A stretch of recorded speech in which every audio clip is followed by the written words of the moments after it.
When I assumed office 20 months ago, our country was facing tremendous economic challenges, escalating cost of essential household commodities, high fuel prices, rapid depreciation of the Kenya shilling, and spiraling public debt were threatening to ground our economy. My administration has worked hard and consistently so that today, the prices of essential commodities like unga have dropped from 240 shillings for a 2-kilogram packet to Kenya shillings 100, majorly attributed to our fertilizer subsidy program, the resilience of our farmers, and good rains that were given to us by God.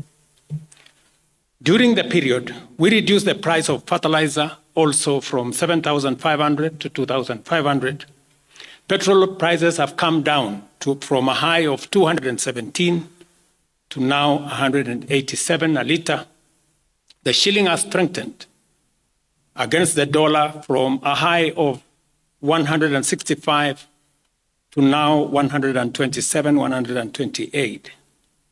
We have made significant progress in pulling the nation back from the brink of debt distress. Our debt situation is better managed, and our budget now has space for investment and in programs aimed at easing the hardship on vulnerable people and creating opportunities for our young people. Our GDP grew by 5.6% last year, ranking Kenya among the 27 fastest growing economies in the world.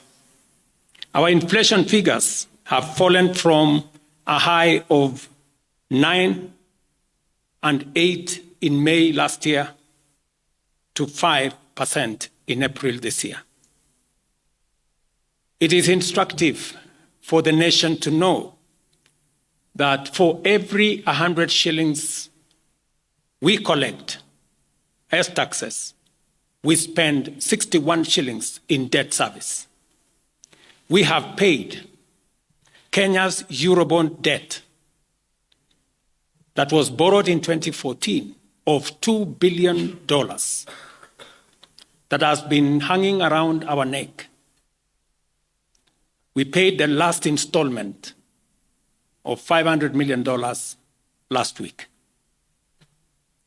Today, Kenya's debt burden is much less, more sustainable, and we are on course to redeem our country from the discomfort of debt and assert our sovereignty.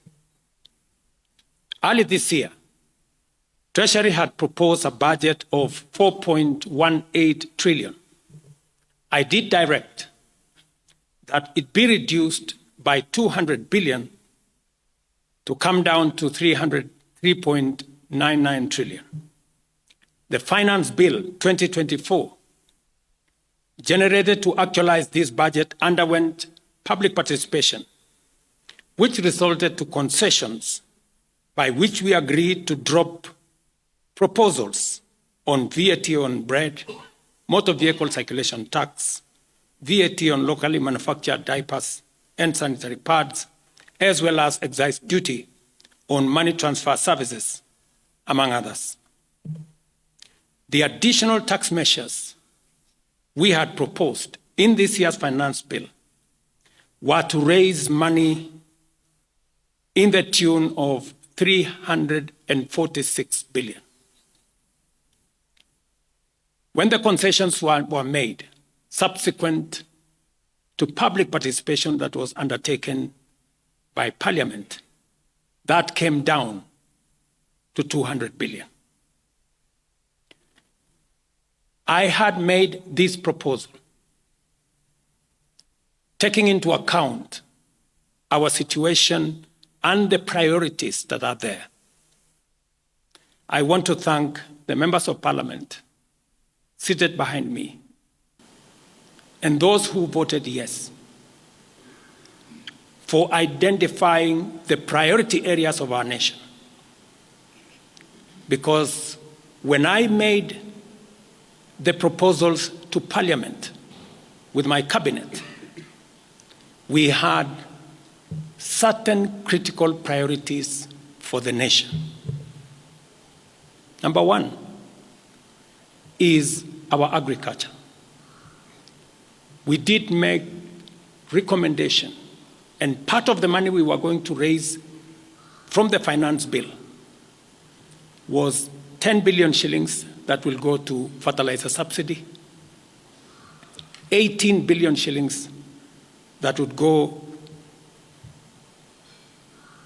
to making sure that junior secondary school teachers, 46 of them, 46,000 of them would be confirmed on permanent and pensionable basis. We are very clear in our minds that education being the greatest equalizer, no child in Kenya should go to a school where there is no teacher or where there are no adequate teachers. It is because of that reason that in this finance bill also, we had committed to hire an extra 20,000 teachers. We also had envisioned, because of the program of last mile connectivity to homes, especially in rural areas, we had committed 14.5 billion shillings, 50 million for every constituency for the last mile connectivity. Because we realize that there are many people who today cannot go to hospital because they cannot afford, because they have no health insurance. We had committed 6 billion shillings to operationalize our universal health coverage plan that would make it possible for every citizen to have a health insurance, those who cannot afford to be paid for by the government of Kenya, and to also operationalize the chronic illness fund that would make it possible for those who suffer from cancer, diabetes, hypertension, to be able to go to hospital, be treated, and go home without being asked for any money. We also had planned to put in money for our coffee farmers to retire the heavy debts that are bedeviling our coffee farmers. We also had allocated money for our sugarcane farmers to make sure that our sugarcane farmers get out of the debts that they're in. We had also committed to our milk farmers 2 billion shillings to make sure that every farmer is paid a minimum of 50 shillings per litre to make sure that these farmers, very hard-working citizens of our nation, get a fair return for their hard work and for feeding our nation. And that is why I commend these members of parliament for agreeing with us that all the priority areas I have mentioned were the right priorities to be funded. And by so doing, they supported the proposal to incorporate also the views of the people. These members of parliament came back to us after they went to listen to the people of Kenya. And they came back and reduced the budget on their own by 146 billion shillings.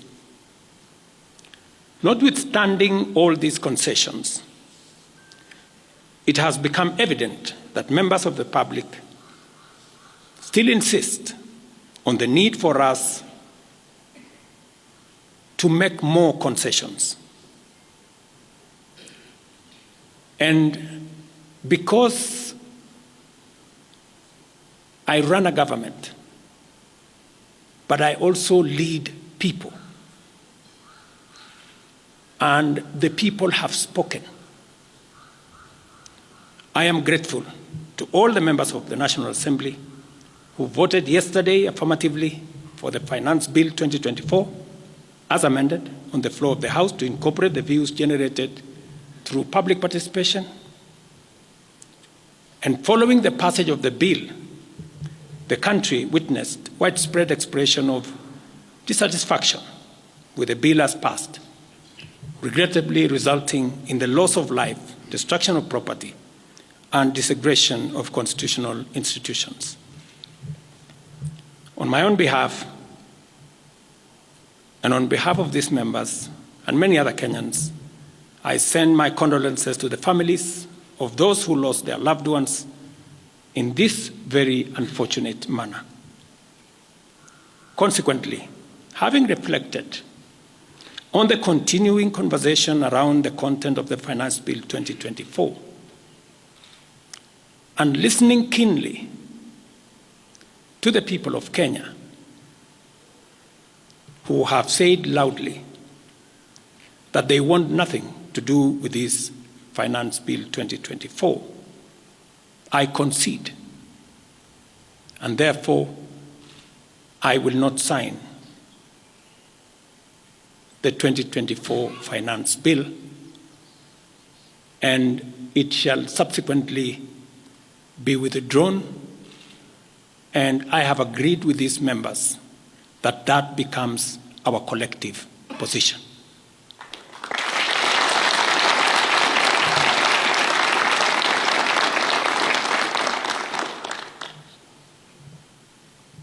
Accordingly,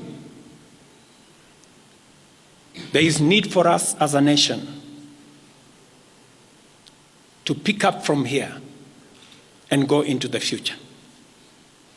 And I am therefore proposing that because we have gotten rid of the Finance Bill 2024, it is necessary for us to have a conversation as a nation going forward.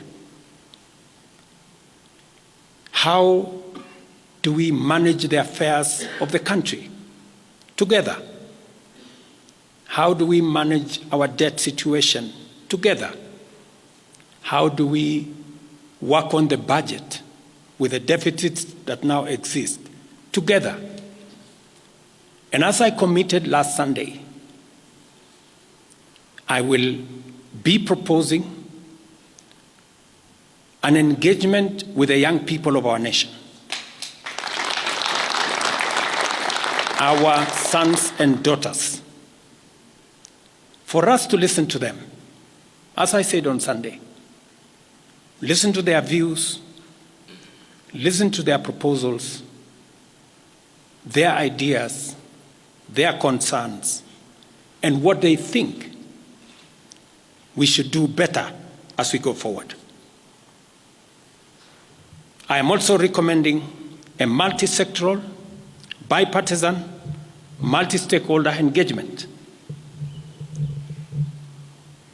from civil society, religious organizations, professional bodies, for us as a nation to speak to the future of our country, again, together.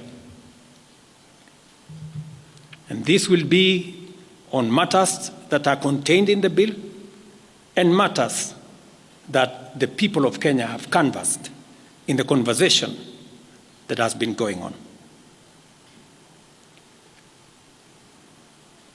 In this regard as well, I am directing for immediate further austerity measures to reduce expenditure, starting with the Office of the President, the entire presidency, and extending to the entire executive arm of government. Operational expenditure in the presidency be reduced to remove allocations for the confidential fort, reduce travel, hospitality, purchase of motor vehicles, renovations, and other expenditures. This will cover the entire presidency and also the executive arm of government.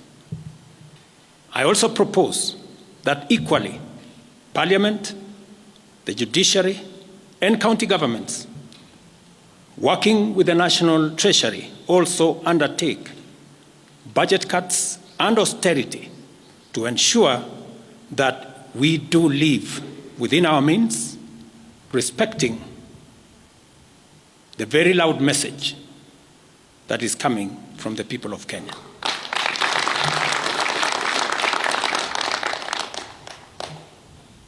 And let me confirm that I have discussed with many stakeholders. I will be meeting some of them shortly after this meeting on charting a way forward that makes sure that we carry the whole nation in this very important journey as we go into the future as a country. Let me also confirm that as we deal with austerity, the loud message on dealing firmly, decisively, and expeditiously with corruption is a matter that we have discussed and we have agreed that it will take the front burner as we go into the future. We will continue to do this and carry out this very important conversation. And I want to remind us that we should proceed within the foundational principles upon which our nation is founded, namely constitutionalism, adherence to the rule of law, and respect for constitutional institutions. We must continue to operate within the parameters of the law. I thank you.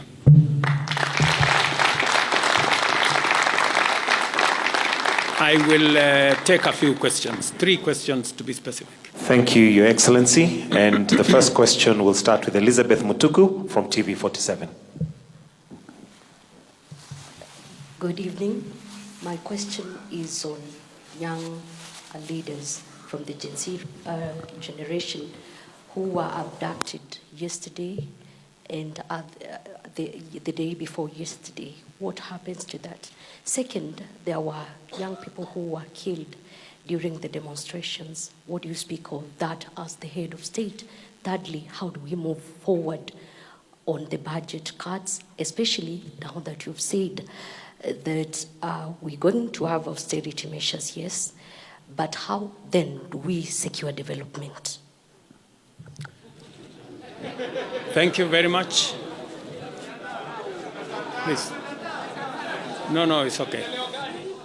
So I have said young people, 6 to be exact, 6 people yesterday lost their lives. Very unfortunately, they shouldn't have lost their lives. And I have said it is a very unfortunate situation. I wish that would not have happened. And there is a framework that will make sure that those 6 Kenyans who died yesterday will be accounted for. Number 2, I did promise the country that there will be no extrajudicial killings going forward. And ever since I came into office, there is not one incident of extrajudicial killing.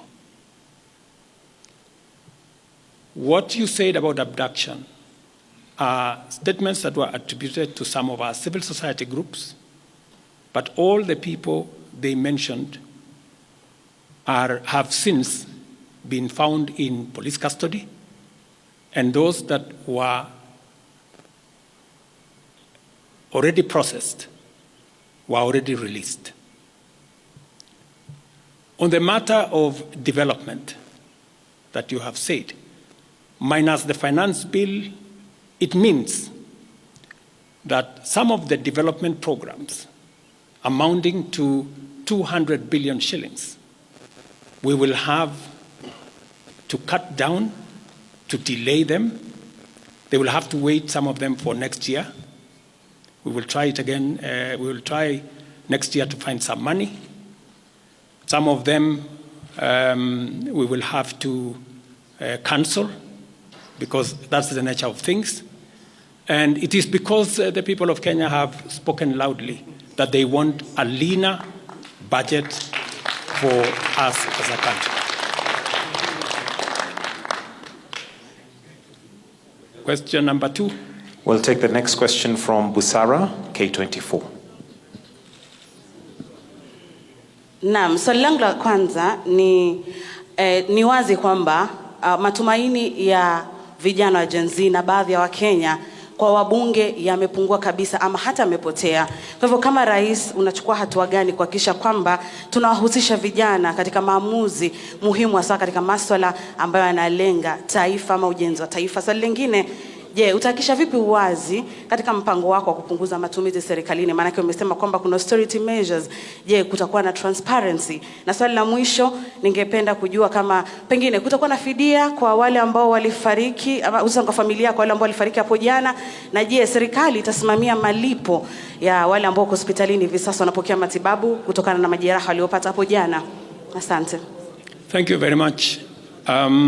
About 214 Kenyans were involved in various skirmishes, and many of them went to hospital. 95 of them were treated and released.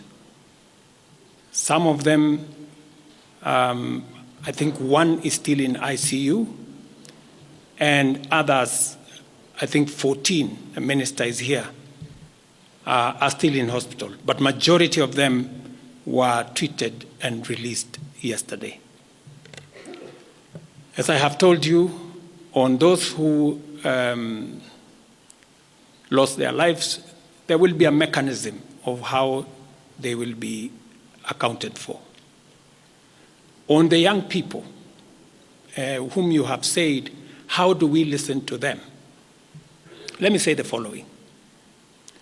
Number one, I did make a very clear, determined program to create opportunities for young people to work. It was in our manifesto. It is in my plan. As I talk to you, 3 of the programs are going on. The housing program today has 160,000 young people working as engineers, as architects, as quantity surveyors, plumbers, masons, carpenters, artisans, transporters, accountants. We have 160,000 young people working, because I did take the decision that if we don't deal with millions of young people out of school, out of college, who have certificates and they don't have jobs, they will soon become a very big challenge for us as a country, as we are witnessing at the moment. All the young people you see, they are looking for opportunity. They are looking for jobs. And that is why our housing program, once it is fully rolled out, we will have a minimum of 500,000 young people working in our housing program. Number 2, I have been very clear on making sure that additional to our housing program is our digital infrastructure, the digital superhighway, the digital hubs, and the whole ecosystem of what we are doing in creating digital jobs. I was in Ruiru with Honorable Kingara, who's right there, not more than a month and a half ago, launching a hub that will hire 4,500 young people under CCI. In this budget, we had added 10 billion shillings to CDF for them to be able to construct ICT hubs in each ward in the Republic of Kenya. That would give opportunities for 200 to 300 young people in every ward to access internet, to be trained, to have a hub, and to monetize their digital skills. We will still find another way of implementing this plan, even if we have to cut back on CDF, if that is what is going to happen. Again, because we believe that young people deserve opportunity. As I talk to you, we've just concluded 3 bilateral agreements, one of them with Germany, on export of labor. Because we have negotiated with many countries who are interested in the high skills of Kenyan labor. And we have an ecosystem, we now have a plan on how we are going to make sure that the young people in Kenya get opportunities to work either in Kenya or outside Kenya. In fact, just last week, I saw on the headlines of one of the dailies, there was a gentleman from my village. He was put on the headline. And he said he operated from where I used to operate, selling chicken. That's why they put him in the headline. And his complaint was, you see, the president has not done well because in this village, many people are going to look for jobs outside Kenya. That gentleman did not know that those people in our village that have gone to Saudi Arabia or UAE, I am the one who supported the program for them to go as part of the export of labor. So he thought that those people were going away because there were no jobs in Kenya. But it is part of this plan I have kept on talking about, because I think it was called Misoy or somebody. If you go and check the headline, I think of last week, Thursday or Friday, he was there. He didn't know, the good young man, that I think we have almost 500 or 400 and something people around that village that have actually gotten jobs outside Kenya. And they are changing that village.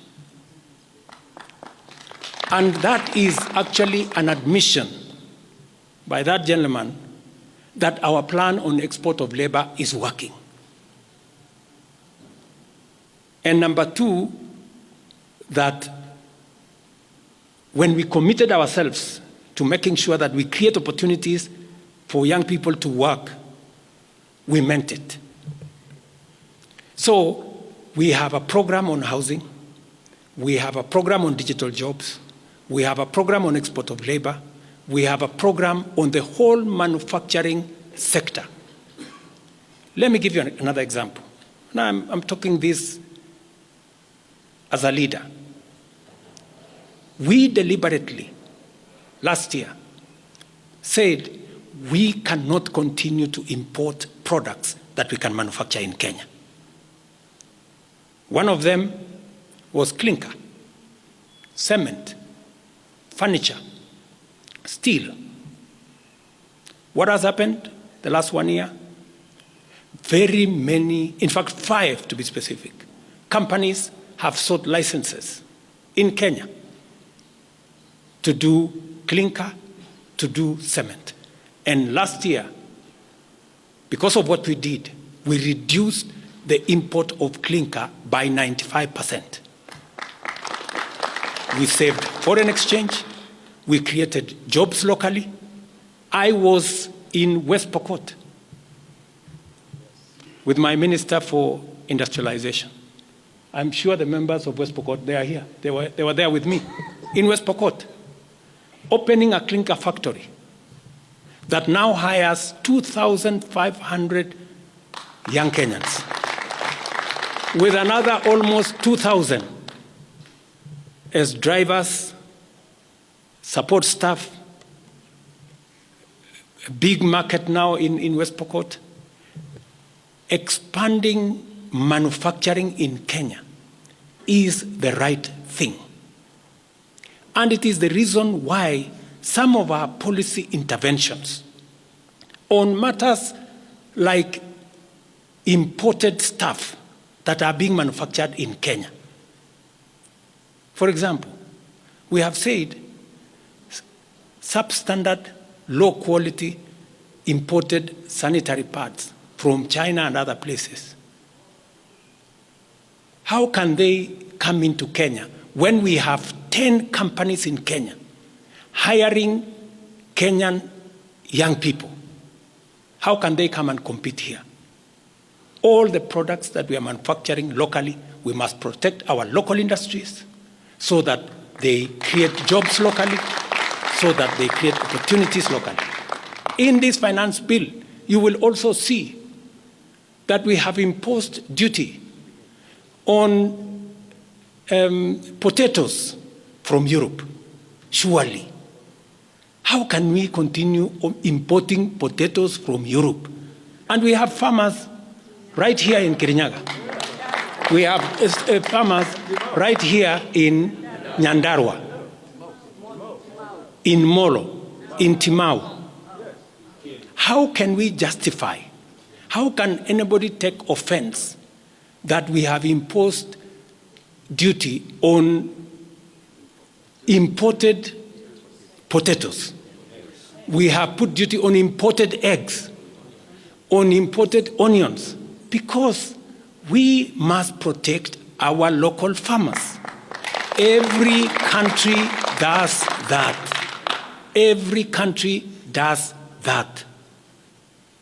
I was negotiating with the Prime Minister of India because they are imposing duty on our avocados. I was in Korea negotiating with the government of Korea because they are imposing duty on our tea, on our coffee, and on our macadamia, including our avocados. Every country does that to protect their market, unless there is a mutual agreement. So these are amongst the things we are doing to make sure that we grow our local manufacturing, create local jobs, create local wealth. That is how we are going to move forward as a country. We cannot continue to be a supermarket for other people's factories. It is important that we also produce our own products. Our young people can produce products in Kenya which are of high quality, which are of international standard, and we can do that. So I just wanted to clarify this point because it is addressing the young people of our country. And I am looking forward to a conversation with my sons and daughters, the young people of this nation, to explain to them the opportunities that they have, and I want to listen to them. What additionally do they want me to do? What can we do better? And how can we move the country forward together? Thank you very much. Thank you, Excellency. That marks the end of the question session. Thank you very much, Your Excellency.